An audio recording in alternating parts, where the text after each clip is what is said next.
시간 함께 은혜 받으실 말씀 누가복음 11장 37절에서 54절 말씀입니다. 누가복음 11장 37절에서 54절 말씀입니다. 신약성경 113페이지 전후에 있습니다. 우리 한 절씩 교독 후 마지막 절은 합독하도록 하겠습니다. 예수께서 말씀하실 때에 한 바리새인이 자기와 함께 점심 잡수시기를 청함으로 들어가 앉으셨더니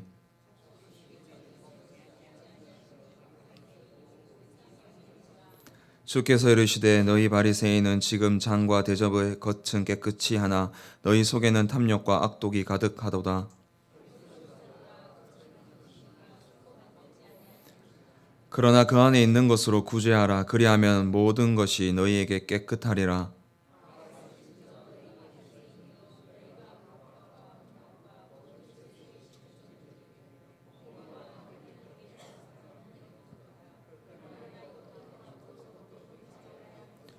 화이실진저 너희 바리새인이여 너희가 회당의 높은 자리와 시장에서 문안 받는 것을 기뻐하는도다.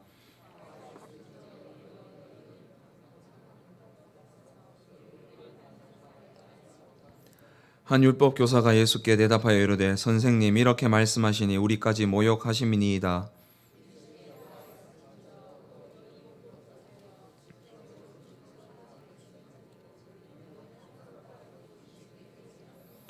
화 있을진저 너희는 선지자들의 무덤을 만드는도다. 그들을 죽인 자도 너희 조상들이로다.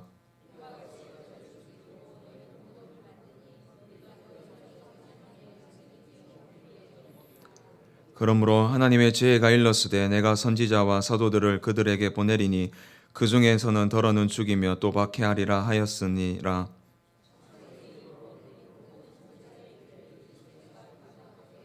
곧 아벨의 피로부터 제단과 성전 사이에서 죽임을 당한 사가랴의 피까지 하리라. 내가 너희에게 이르노니 과연 이 세대가 담당하리라.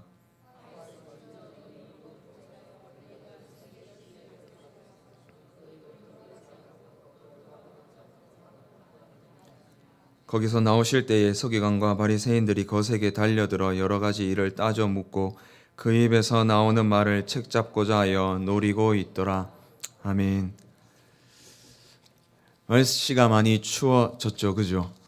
이 날씨 가운데서도 수요 예배를 사모하여 오신 모든 성도님들 사랑하고 축복합니다. 오지 않으려면 수만 가지 이유가 있지만 우리는 단 하나 은혜 받기 위하여서 이 자리에 나온 줄 믿습니다. 하나님의 은혜가 이 자리에 가득하길 소망합니다.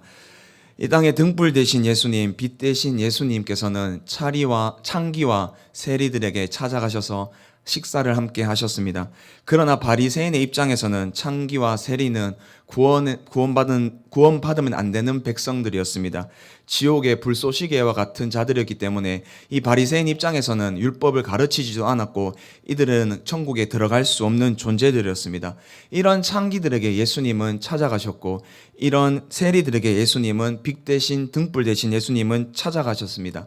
그랬을 때에 창기와 세리들은 예수님을 영접하고 믿고 자신의 죄를 회개하고 자복하고 예수님을 따라갔습니다.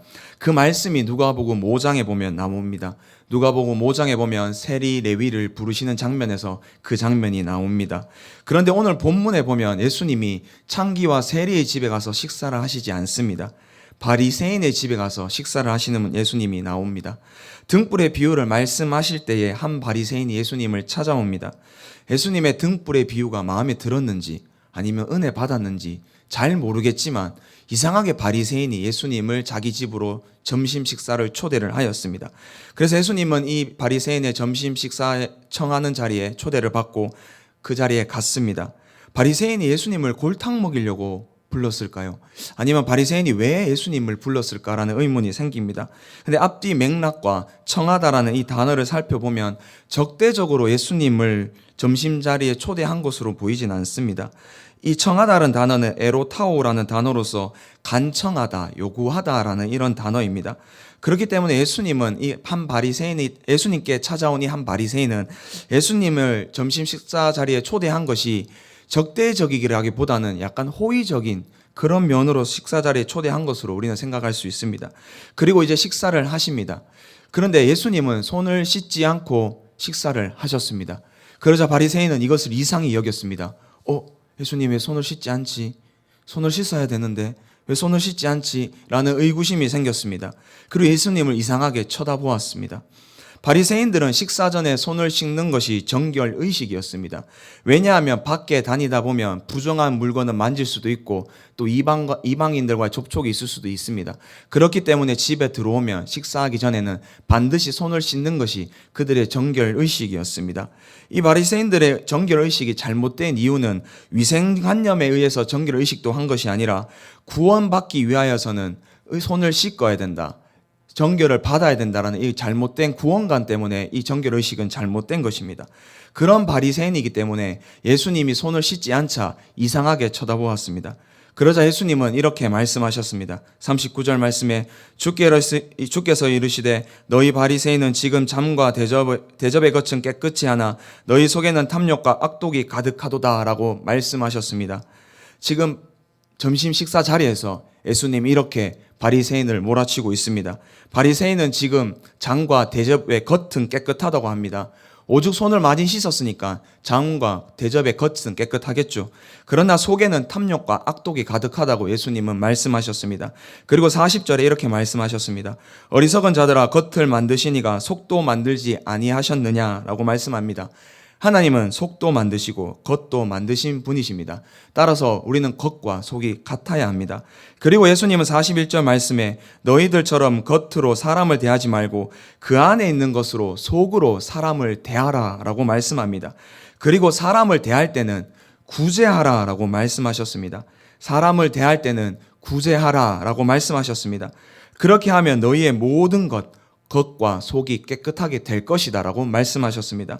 바리새인들은 자신의 손을 씻는 것이 정결이 되는 방법인 줄 알았지만 예수님은 그렇게 말씀하시지 않으셨습니다. 자신의 있는 것으로 구제하는 것이 정결의식, 정결케 되는 법이라고 예수님은 말씀하셨습니다. 그리고 예수님은 이 바리새인에게 화 있을진저라고 3번 말씀하십니다. 바리새인에게 하는 첫 번째 화 있을진저는 42절 말씀입니다. 42절 말씀에 보면 화 있을진저 너희 바리새인이여 너희가 박하와 운양과 모든 채소의 11조는 드리되 공의에 하나님께 대한 사랑은 버리는도다. 그러나 이것도 행하고 저것도 버리지 말아야 할지니라 라고 말씀하셨습니다.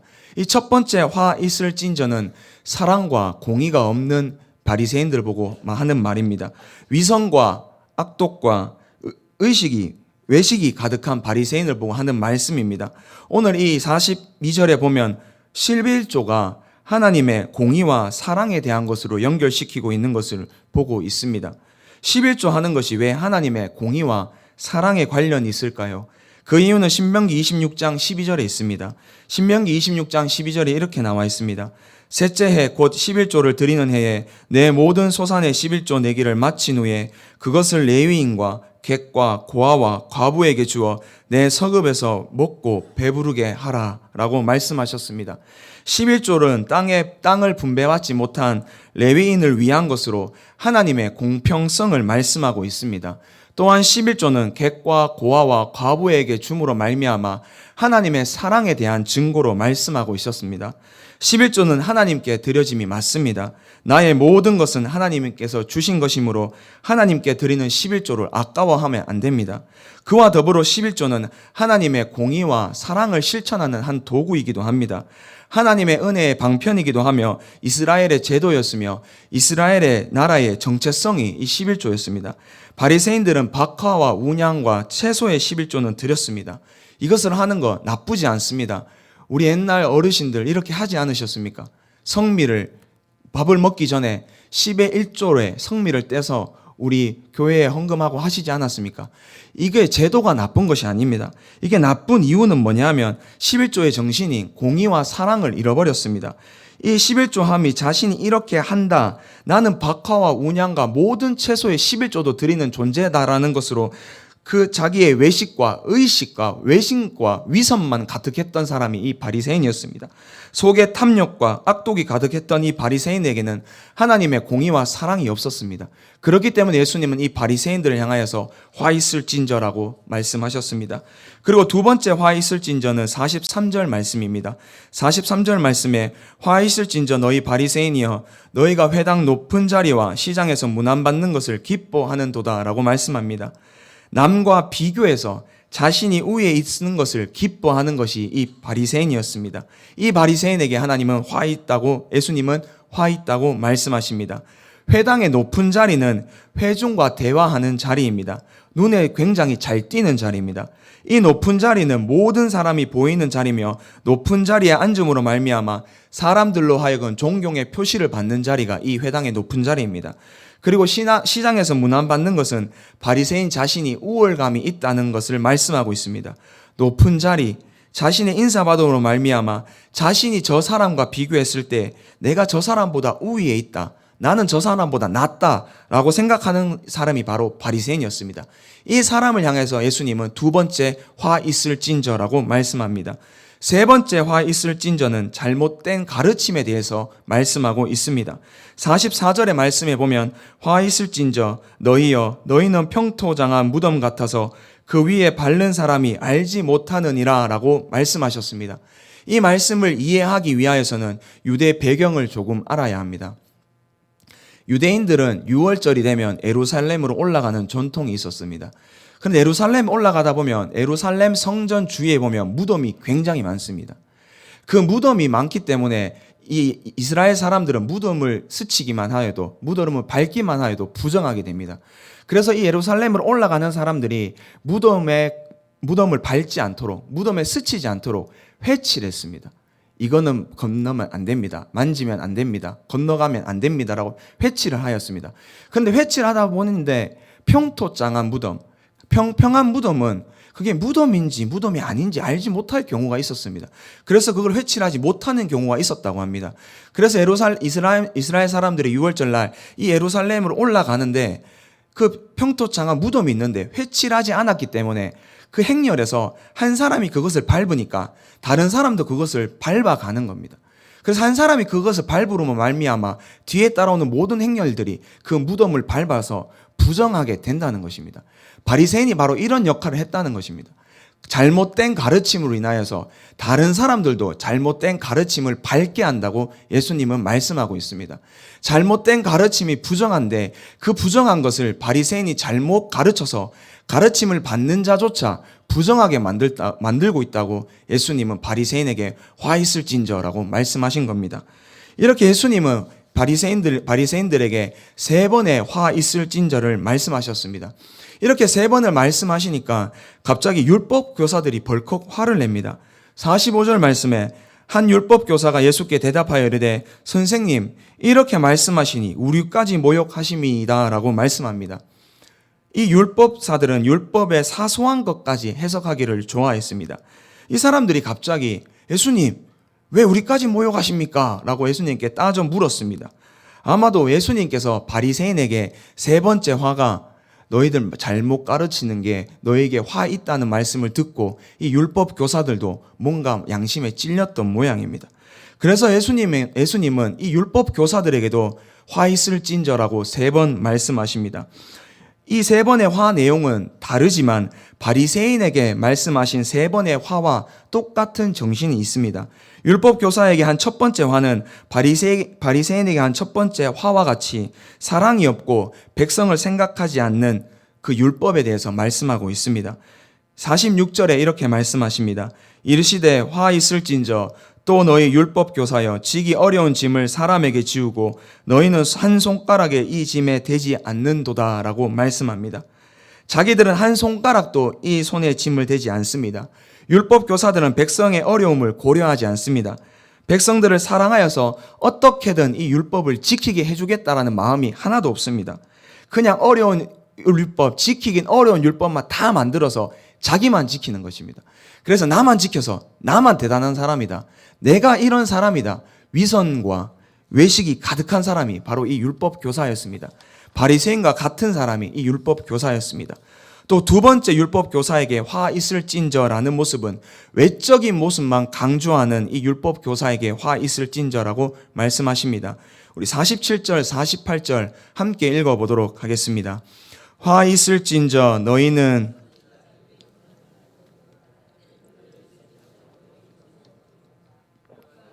그들은 죽이고 너희 무덤을 만드는 너희가 너희 조상의 행한 일에 증인이 되어 옳게 여기는도다. 아멘.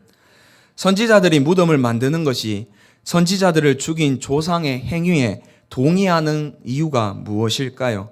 선지자들의 무덤을 만드는 것과 선지자들의 메시지를 듣는 것과 대조가 되어서 외적인 것만 강조하는 이 율법 교사들을 비판하고 있는 것이 바로 이 예수님이셨습니다. 조상들은 선지자들의 메시지를 듣지 않았습니다. 하나님은 많은 선지자들을 이스라엘 백성들에게 보내주었습니다. 에레미야, 에스겔, 이사야, 정말 많은 선지자들을 이스라엘에게 보내주었습니다.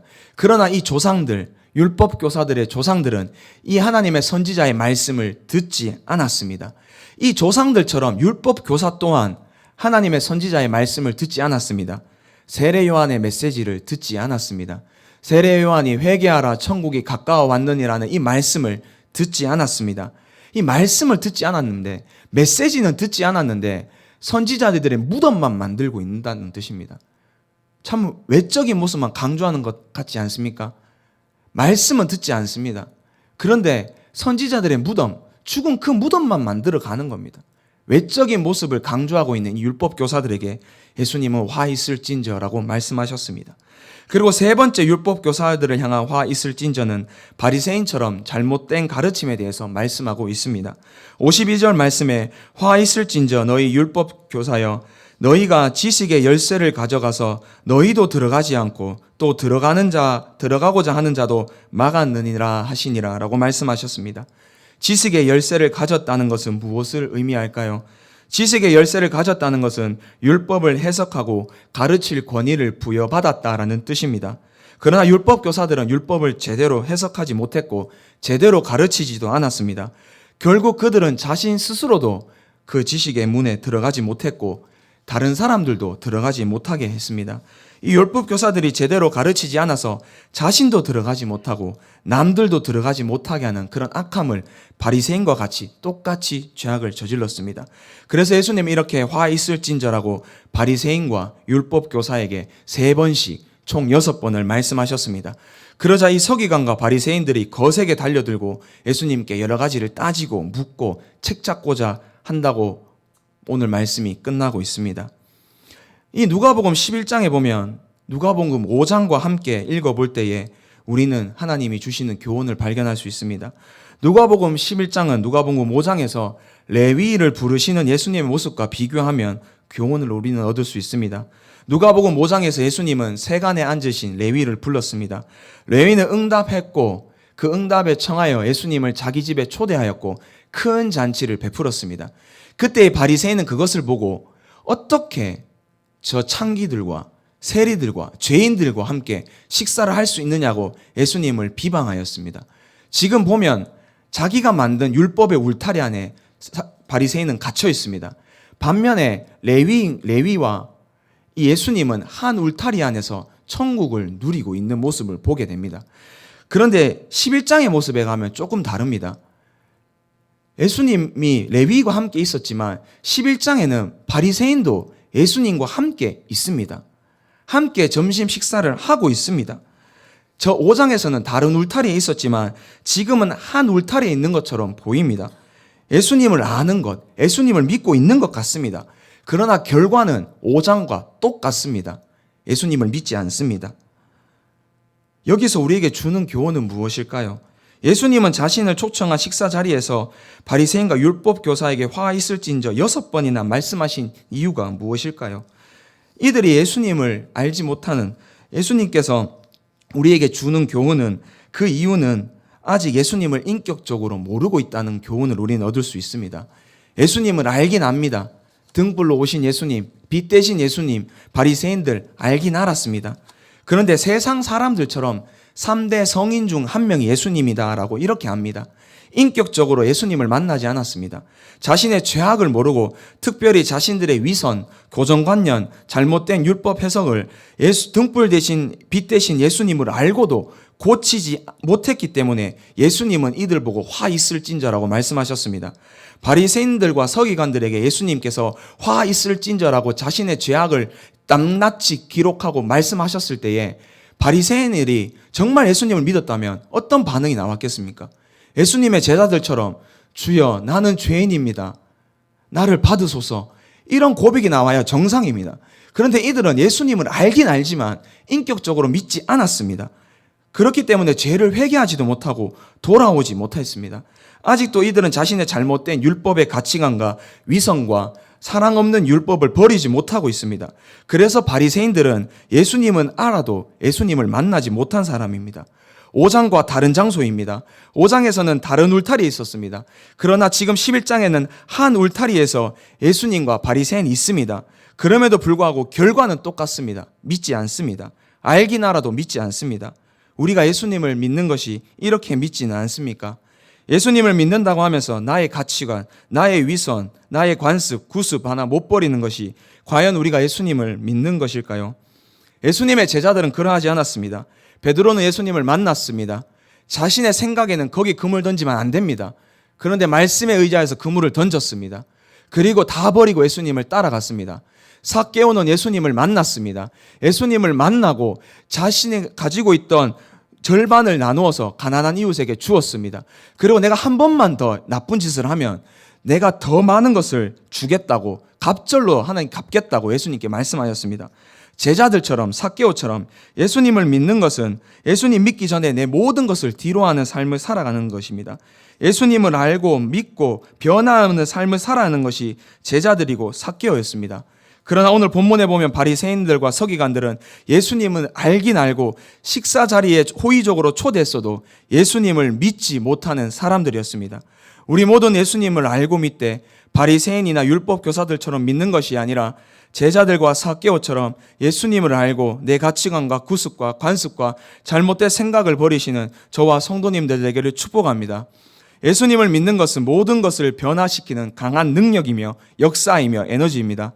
예수님을 믿는 것은 세상의 잘못된 가치관과 제도를 변화시키는 능력임을 믿으시기 바랍니다. 저희 교육부서가 이번에 금산교회에 비전 트립을 떠났습니다. 그 금산교회에 가면, 김제 금산교회에 가면 조삼득, 이자익 이 두 분의 이야기를 들려주십니다. 다 아시지 않습니까? 조삼득이라는 부자가 있었습니다. 그 밑에 이자익이라는 종이 있었습니다. 노예가 있었습니다. 무려 100여 년 전의 일입니다. 근데 이 조삼득 장로님은 자기가 교회가 없을 때 자기 사랑채를 내어서 예배를 드렸습니다. 그리고 지금 그 교회 자리가 조삼득 장로님의 땅이었다고 합니다. 그런데 장로 투표를 했습니다. 조삼득 장로님이 되어야 되는데 이자익 장로님이 되셨다고 합니다. 종이었던 이 사람이 장로가 되었다고 합니다. 그러자 조삼득 장로는 화가 나서 뒤엎어버린 게 아니라 나보다 이 사람이 더 장로에 적합합니다. 제가 이자익 장로님 잘 모셔서 보필하도록 하겠습니다. 이렇게 얘기했다고 합니다. 그리고 이듬해에 이 조삼득 장로님도 장로가 되셨고, 이 조삼득 장로님은 이 종이었던 이자익 장로님을 평양신학교에 보내서 목사로 만들었다고 합니다. 그래서 이 이자익 목사님이 총회장을 3번이나 하는 그런 역할을 하셨다고 합니다. 그 시대 때 종이라는 가치는 정말 보잘것없는 가치입니다. 그런데 예수님이 들어가니까 모든 것을 변화시키는 능력이 되었던 것입니다. 우리가 예수님을 믿는다는 것은 내 삶의 잘못된 부분들 변화시키는 능력이며 에너지입니다. 그 능력으로 나의 잘못된 가치관과 위선과 구습과 습관을 변화시키는 저와 성도님들 되기를 축복합니다. 말씀을 맺겠습니다. 제가 한 문자를 받았습니다. 우리 초등부 아이가 저에게 문자를 주었습니다. 그 문자에 답도 뜬금없이 그냥 사진 한 장이었습니다.